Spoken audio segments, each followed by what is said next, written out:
Respecter la vie pour la protéger. Dialoguer avec son ennemi pour en faire un ami.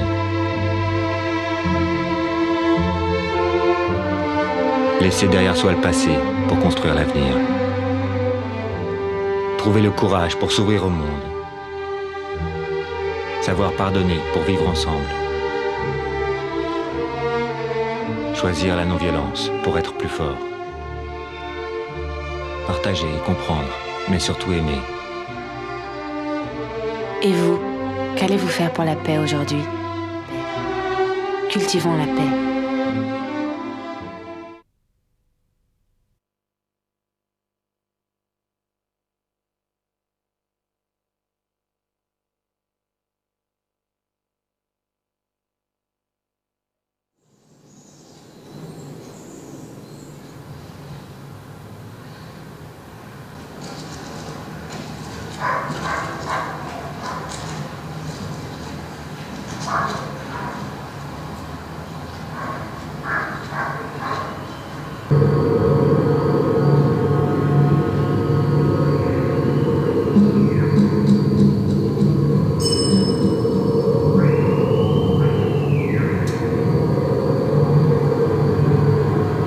On dit que le roi rôde dans les caves du musée de Tervuren. Il veille sur ses biens. Vos sceptres et vos machettes sont conservés intacts dans ces armoires. Des cérémonies et leurs noms se sont effacés de la mémoire depuis que les Blancs ont collecté vos trésors. On vient de terminer le film qu'on a suivi ensemble. On m'appelle Marcel Nzundu, je suis congolais. Je suis arrivé en Belgique en 1994. À chaque fois quand on me donne la chance d'intervenir, bien sûr dans les cas de la paix, de la non-violence, j'essaie de regarder à gauche, à droite, ceux qui ont aussi un mot à dire. Pour cette raison, je remercie les organisateurs, sincèrement de tout cœur, de ces gestes, de nous faire participer, de me faire participer dans cette journée contre le racisme. Toute journée contre le racisme tourne autour des mots forts, simples. Parfois, les gens n'ont pas le courage de les dire. Comme nous travaillons dans le cadre de la recherche de la paix, par la non-violence, par les textes, par les interventions, nous allons vous proposer cette soirée, bien sûr, en interprétant, en essayant un peu de comprendre le film.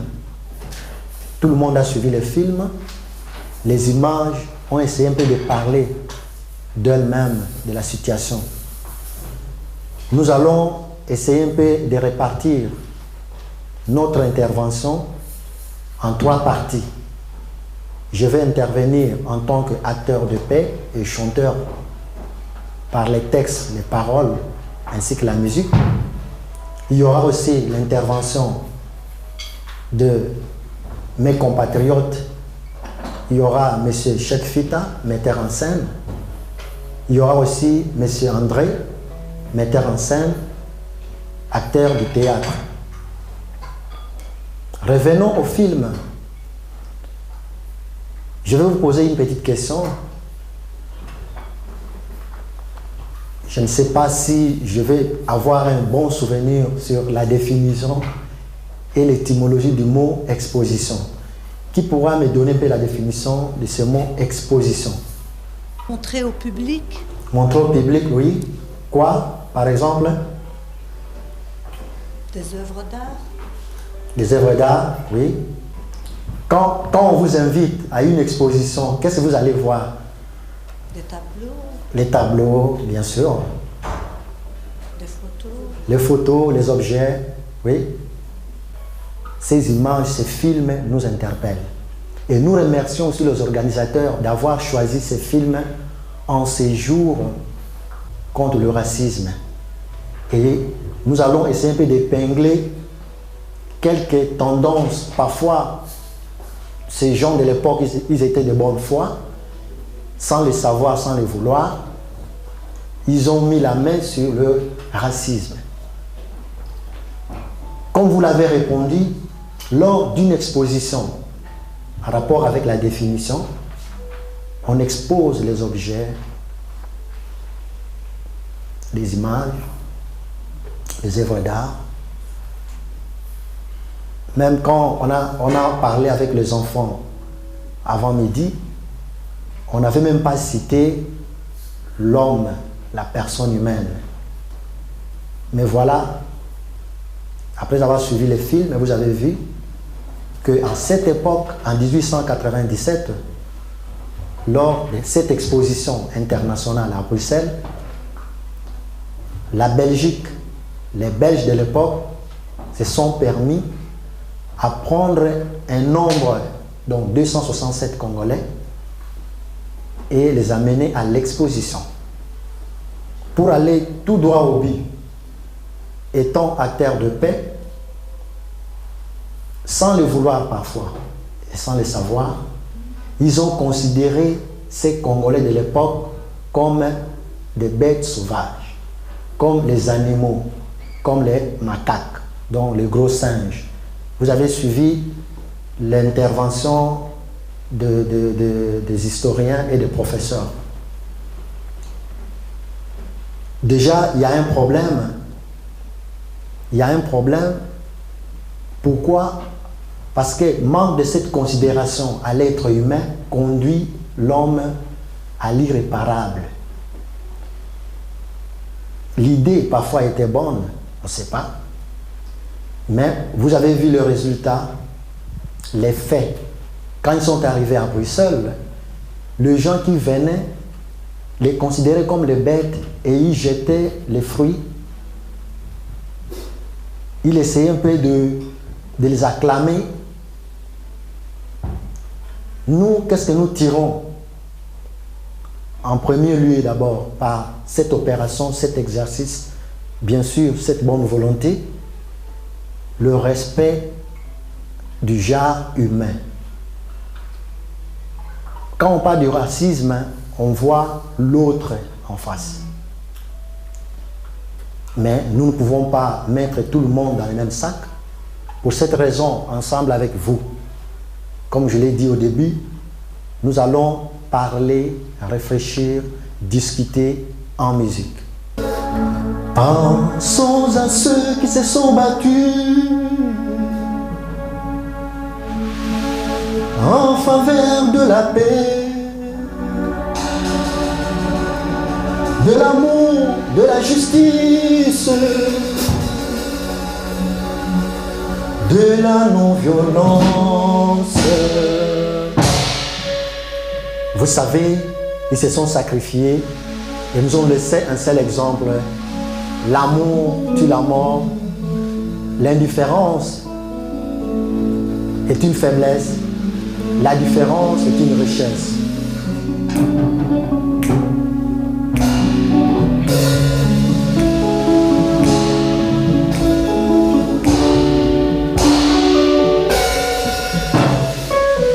Le problème qui ronge le monde actuel, mes bien-aimés, ce ne sont pas les problèmes socio-économiques, même pas politiques, mais plutôt moraux. Imaginons un monde où les droits de l'homme est respecté. On ne parlera plus de la guerre, de la violence, du racisme, même pas de l'indifférence. Aimons-nous les uns les autres, les bien-aimés. Donnons-nous la main dans la main. Supprimons les différences pour que ce monde change. Unissons-nous, aimons la paix, l'amour, la justice, la non-violence.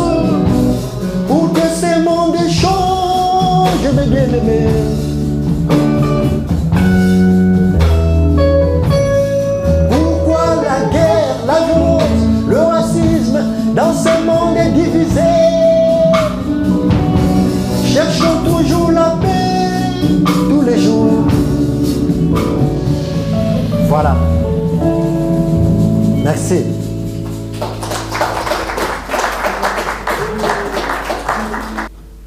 Dans le film,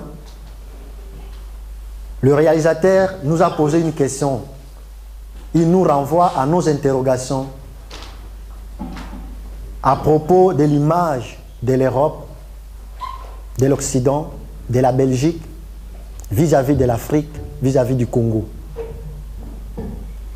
Est-ce que, c'est une question qu'il nous a posée, est-ce que cette perception a changé en rapport avec ce que vous avez vu dans le film?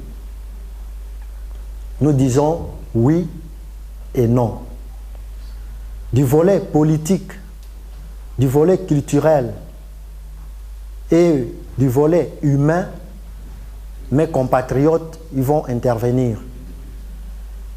Mais je vais souligner par des mots simples cette perfection, cette bonne volonté de vivre ensemble entre les Belges et les Congolais. Il y a une réponse du côté positif et du côté négatif. Du côté positif, nous voyons le peuple belge est attaché au peuple congolais. En rapport avec l'histoire, on forme un seul peuple. Jusqu'à aujourd'hui, le Congo est compté comme une des régions de la Belgique. À l'époque, il y avait un ministère des colonies, c'était au pluriel. Or, la Belgique avait seulement une colonie. Mais si la Belgique a fait de son mieux pour avoir tout un ministère des colonies, parce qu'elle s'est rendue compte qu'elle était en face d'une colonie qui représentait 80 fois sa superficie. Mais du côté négatif, nous devons le souligner au fort vis-à-vis de tous ceux qui détiennent le pouvoir, principalement en Belgique. Et M. Dujardin, dans son film, il reprend un mot, le mépris, l'impérialisme. Comme ces gouvernants belges considèrent les Congolais, comme on a vu dans le film, ils les considèrent comme les primitifs, comme des bêtes, comme si ils ne peuvent pas prendre en charge leur destinée. C'est ce qui fait qu'ils continuent toujours à s'ingérer dans la politique. Ils essayent un peu de tailler même le chemin par mesure. Et toutes ces analyses seront faites par mon compatriote. Pour cette raison, avec un grand artiste congolais de l'époque, répondant au nom de Franklin Bukaka, nous allons invoquer cette bonne volonté de vivre ensemble entre le Belge et les Congolais par ces morceaux Ata Ozali. Ozali kaka na monoko moko, Ozali se na maboko mibale, Ozali kaka na makolo mibale, bamema koko na yo na motumbu, na masuwa ya maya mungwa.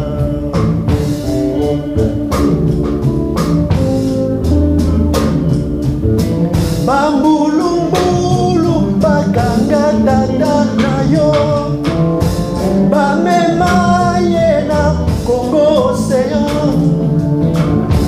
basala soni na mama na yo, babenda fimo na ndeko na yo, bafi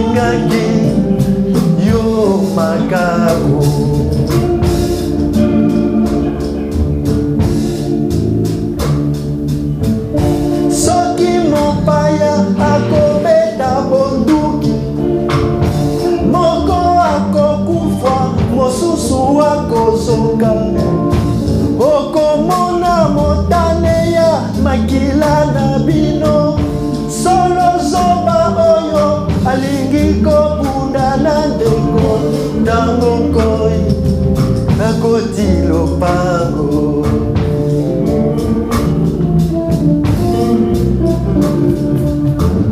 Soki koya koti lopango na yo, loba Philippe, loba Kikongo, loba Lingala, koya koyoka monoko yango te, koya koyoke na yo mawa te,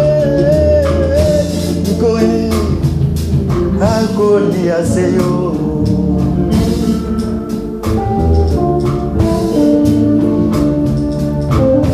Esengeli toyoka na baninga,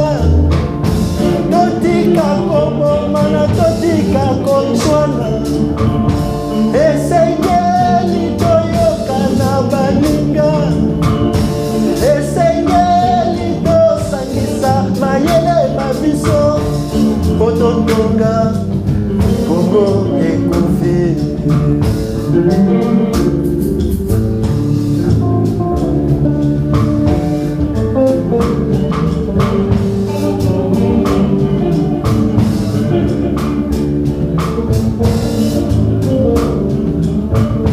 Esengeli toyoka na baninga, esengeli tosangisa mayele mabiso, pototonga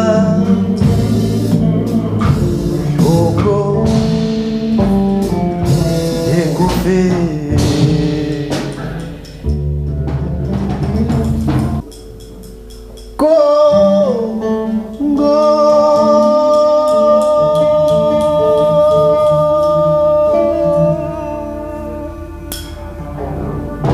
Merci.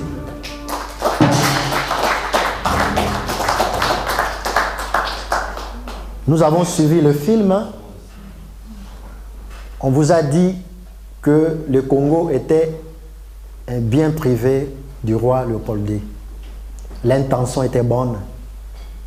Il avait tracé, il avait fait un projet, mais il avait oublié que sur cette terre perdue au cœur de l'Afrique, il y avait quand même des êtres humains.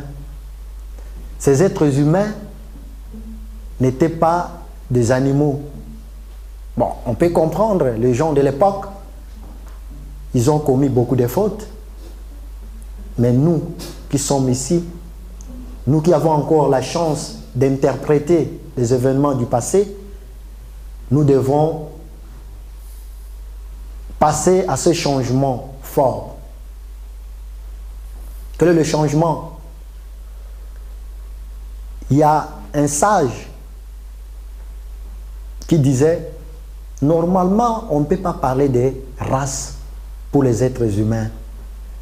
On parle des races s'il s'agit des bêtes sauvages.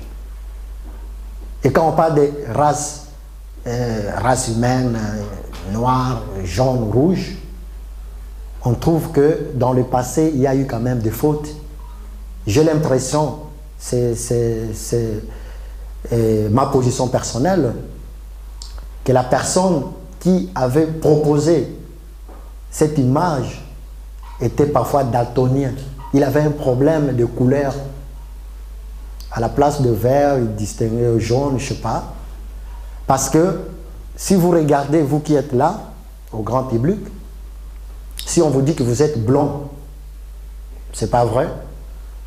Parce que vous comparez un peu les t-shirts que vous avez. Par exemple, notre technicien, il a un t-shirt blanc.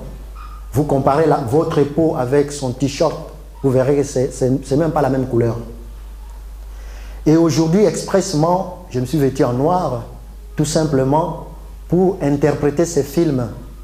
On reprend, même dans toutes les analyses, on dit les Noirs, les Congolais, les Noirs. Je voulais vous montrer comme ça la couleur de ma veste et la couleur de ma peau. Je suis sûr que ce n'est pas noir. Hein. Si nous n'avons pas un problème de vision de yeux, je ne sais pas, M. Pierre Chemin pourra nous le dire. Donc c'est un problème, cette difficulté dans le cadre de la recherche de la paix, dans le cadre de cette recherche contre le racisme et contre la discrimination raciale. Toutes les races, tous les êtres humains sont égaux. C'est pas bien de choisir une civilisation, un peuple, une culture ou bien un pays, que ces derniers restent au-dessus des autres. Et c'est là où commence le problème. Et ces problèmes, on l'a vécu au Congo avant l'indépendance. On continue encore à le vivre aujourd'hui. Donc le Congo n'a jamais eu son indépendance. Quand le Congo voulait se lancer dans cette indépendance, on a vu le résultat. Le premier ministre qui a été voté, qui a été choisi par le peuple, il a été assassiné. Et il y a quelques années, il y a un ancien colon qui est passé à la télé. Il s'inventait, oui, moi je participais quand on dépiéçait M. Lumumba. D'ailleurs, je garde ses orteils. Et il n'a jamais été inquiété. C'est triste, quoi. C'est ça le racisme. C'est ça la manque de considération. C'est ça le mépris. Donc on considère l'autre comme esclave. Or, en cette grande journée, nous devons nous mettre debout pour dire non à ça. Parce que